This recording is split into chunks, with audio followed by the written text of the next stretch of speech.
at any time in your life you learn something on Jesus? I don't know, you probably have. But this is post-Easter. Jesus is alive. But still, there's something about the Jesus story that's told in the Gospel of Matthew that is absolutely vital for us to do. The essence of life. That's the essence of our life story, yes.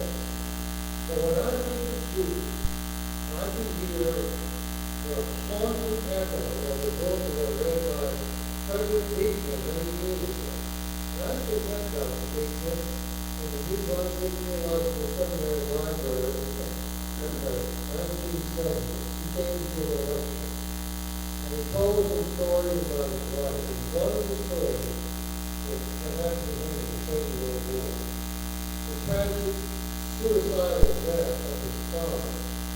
It happened when Frederick was simply at home one morning in his father's garden and struck out. Several days after his dad suicide, his wife found a note written inside the back cover of a novel that was really then Gone with the Wind by Mark Twain. Mr. Beekman had written a note saying, I adore you, I love you, and I am loyal. Those three phrases were the words that Mr. Beekman left for his family. And concerning his father's demise and his death, Frederick speaks to his son and wrote these unforgettable words in his own autobiography. For many years, he said, if anybody asked me how my father died, I would say heart trouble. That seemed to be the best version of the truth. After all, my dad had a heart and he was soul. If anyone asks us how Judas died, I think we would say something of the same. He had a heart trouble. After all, he did have a heart. He was good and was troubled. In fact, Jesus' heart was so troubled by the guilt and shame and despair and even rightly self-hatred when he betrayed Jesus. And if he wrote the note, it may have been very close to his conviction. I have no good. As far as Judas could see, he was no good. As far as Judas could see, there was no hope. All Judas knew that he made a dreadful decision, and he knew that he came the way things turned out. He thought he was turning to be the over. That was it. All Jesus knew was that he hated himself for what he did. Jesus, who was the rabbi, he was part of the blood. But Judas did not know everything the work of his son. He only knew that part of the truth that he could see. What Judas did not know was that this terrible act of betraying Jesus was not without the possibility of hope and even redemption.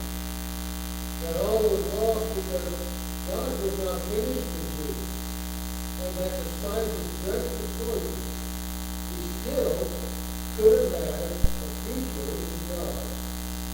Jesus was looking at himself as light of God through a glass darkness, like what St. Joe read from the Apostle Paul's letter, chapter 13, the first reading. All he could see was dimness, hard to reflect. He was not clear. He could see shame and no hope, no relief, nothing but guilt for his past, fear for the future, and probably despair about himself every day. Matthew, the text that we read over the Bible, tells us that when Jesus saw that Jesus was ordered to be condemned to die, he repented. He actually turned around and he brought back the first pieces of silver that he had received from the chief priests and the others. And the Bible says that he confessed to them his sin of betraying innocent blood. saying, I'm sorry, what I did was wrong. And then he's proving out the story he discovered because they didn't want him to see. And then the Bible says, departing from where the chief priests and the elders were, he went out and hung himself. It was Friday morning, or early Friday morning, in the middle of the night. It's not very often that we talk about Jesus. And they say, hey, he's fucking out. Why don't you give us scripture? And it's the reason that we should take a moment of our time and notice to be good. Why did you hand him over in the first place? Why did you take that money? And remember, he was the treasurer of the band of the disciples.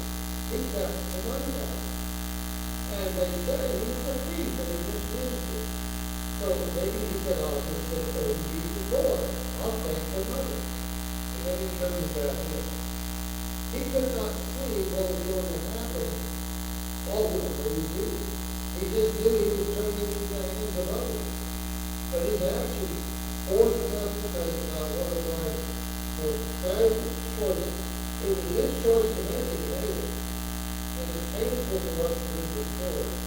But while it may be painful, there are at least a couple of things that the church, that's us, may need to say, and people need to hear about the death of Jesus. First thing of two of Colossians 2 is that we must say with compassion and courage that while choosing the choice of the tragic one, it does not annul the grace of God. Never said the grace of God ends for him. Hear it out. People can and do make tragic choice. They may have given up hope. Sometimes so much so that their life ends. But that doesn't mean that out of utter despair that they are ultimately forever separated themselves and Christians is not good at anything.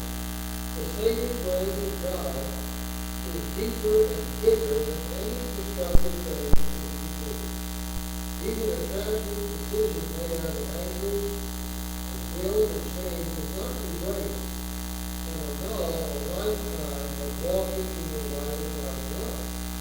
Remember, for 3 years, Judas was with the disciple group, going with Jesus wherever he went, participating in the very miracles that he took place, and when he sent the disciples out, they were doing the same kind of beautiful, wonderful things. And Judas never mentioned that he didn't do those things. And afterwards, he did. He had a life of faith and love and glory. The saving grace of God is simply deeper than any destructive thing anybody can do. Are we not to trust Jesus who saved us by grace through faith and forever sees us as a child of God? Before Jesus took his life, Jesus couldn't see it because he got arrested. He couldn't talk to him anymore. But if Jesus could have, what do you think he might have said? Turn, come back. He actually did. God's grace is greater than any choice that we will ever have. I believe that with all my heart. But God's grace is amazing. It's beyond our understanding of that. Beyond anything that we can do that would be the opposite of the will of God. But the second thing is that the church needs to have enough compassion and courage to say that finally, no one can take responsibility for anyone else's tragic choice. There's no conversation or debate in the Bible about, well, if only so-and-so had done this and that, Jesus would have lived. There's nothing about it. It's simply states the fact. Ultimately, we cannot take responsibility for a tragic decision. Indeed, our pain may be even some guilt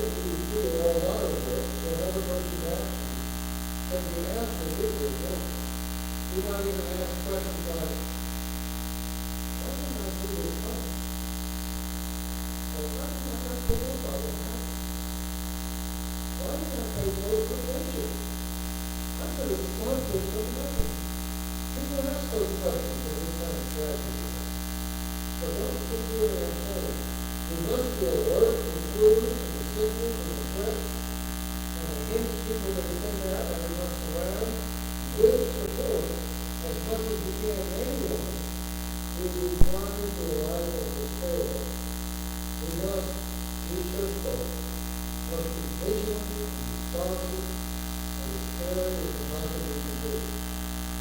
In John's Gospel, there are three places that tell us a lot more about Jesus and the thinking and action Jesus is Moses. With all kinds of signals and hints and maybe messages to the disciples' hearts that he is possible to do something destructive. If we could take time and clearly one right there, when we read the first part of John 12, the middle part of John 13, and the beginning of John 18, they all tell about Judas. And they talk about his motive for knowing him to signal his identity for all of it. Matthew comes to us in the story, and he tells us the story of his business now. You'll find that you read John 12, 13, and 18. When the Bible trouble, and as I said earlier, he's a crook.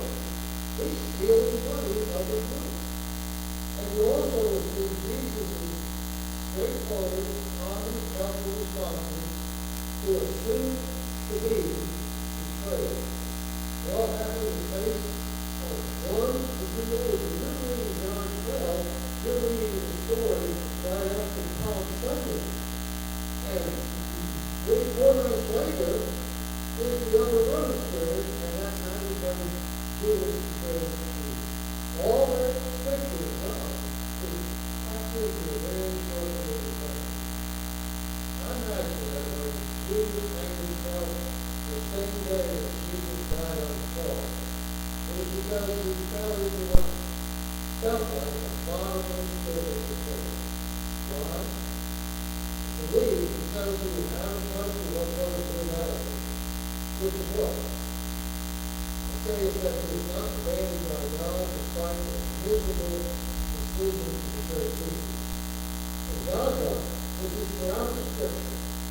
Our lives are not defined totally by our worst choices, or our darkest secrets, or our biggest failures. Our lives are defined by the fact that we, the church, are children of God by God's grace. We are loved and valued by God despite our flaws and our failures.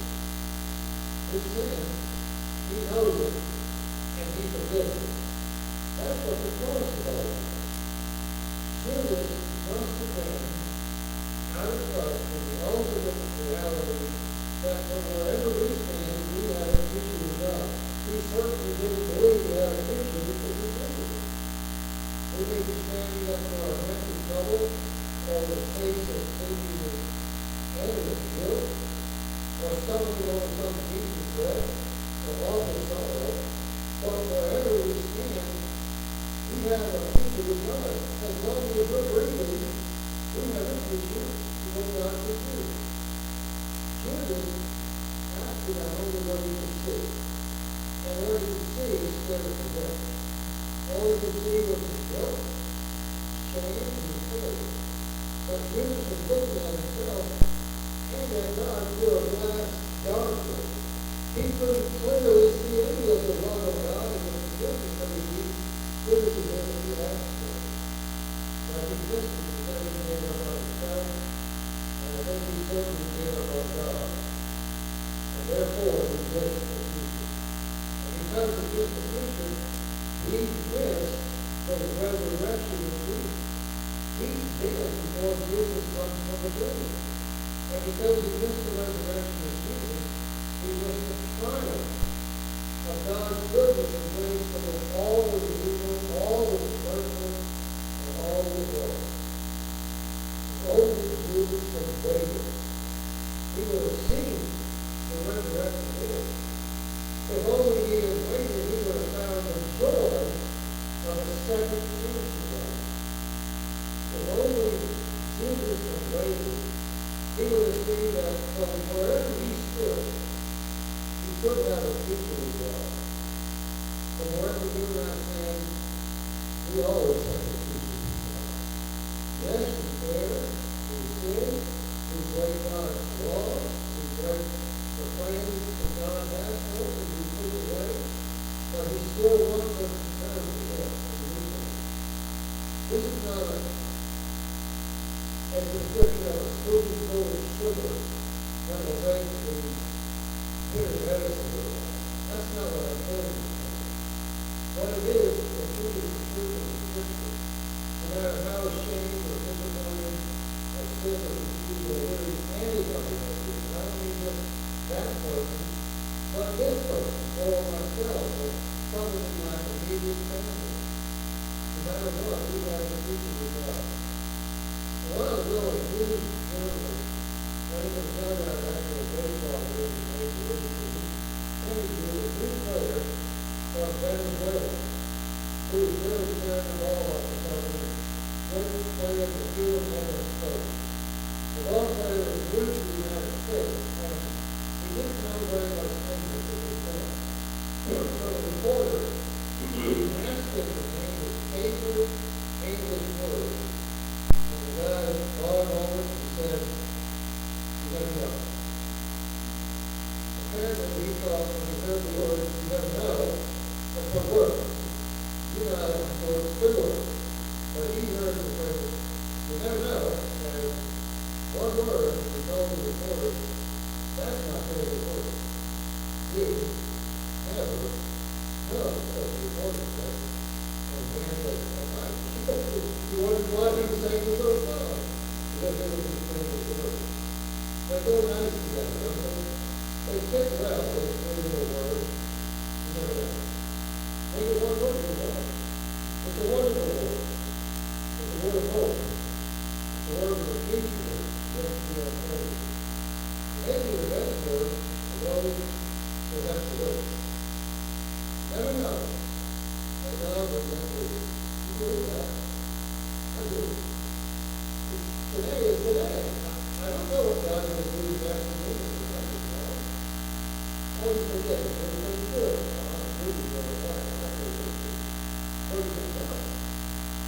That word, the word that you put together and kind of put them together with the glue into one word, is a message that somebody can do to you.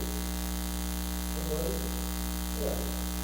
Maybe somebody that you already love or that needs you right now. You never know what God is going to do. If you don't think that we should put those words together as one, that's fine with you, but not going to make it better.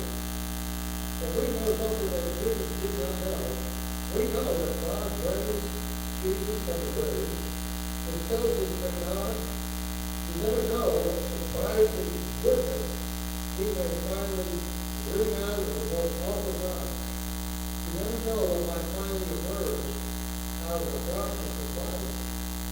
And you might be able to look through that glass and see more clearly what God thinks of you and wants to do or something else. And you might be able to say those words softly, after they reply, or as they are, something you really love. You know, I heard this said to me, and you never know. You never know what God will have in the future for you. And so we wait. Because we know something that Jesus is good like us. Holy is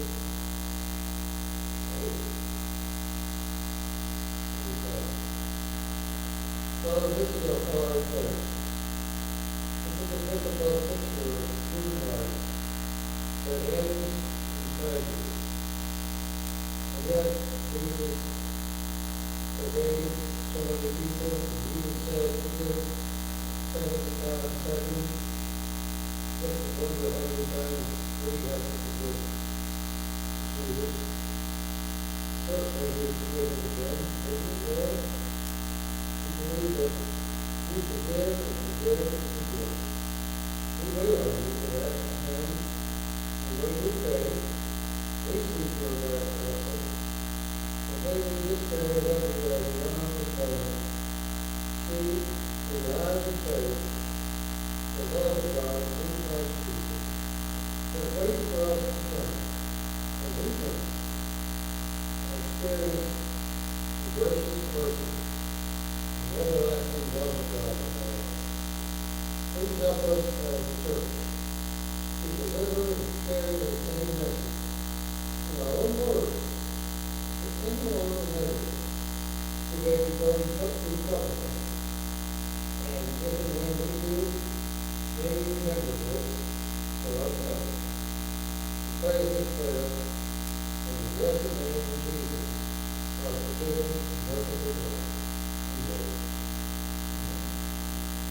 We have an interesting as we close our worship and the scripture for whom we worship. I'll be standing here in the center of the room. So that if you have a decision you wish to share or like to do, this is a trust in Christ. This is to give your life to the Lord Jesus and come to Him as a believer. You can be baptized by worship. You can join our church. You can rededicate your life, or you can come to prayer. There's many ways that we can respond, and there's one more. And simply between you and the Lord is personal, is inspired to do. We talk to God and you there, and the way we talk to the Lord God, still is really good. We will. We simply have to ask Him. So again, we'll give it over, let's stand together, and let's sing.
Our dear Heavenly Father, you have blessed us again and again.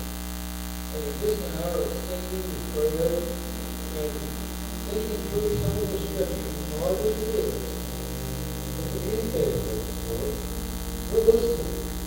We're also speaking with you through our own words, our own thoughts. Please bless the experience that we have today, and let it be an encouragement throughout the next day of the rest of the day. Remembering that we sang praises, we greeted each other, we found joy in the presence of the Lord. So bless us, bless our best for the rest of the day.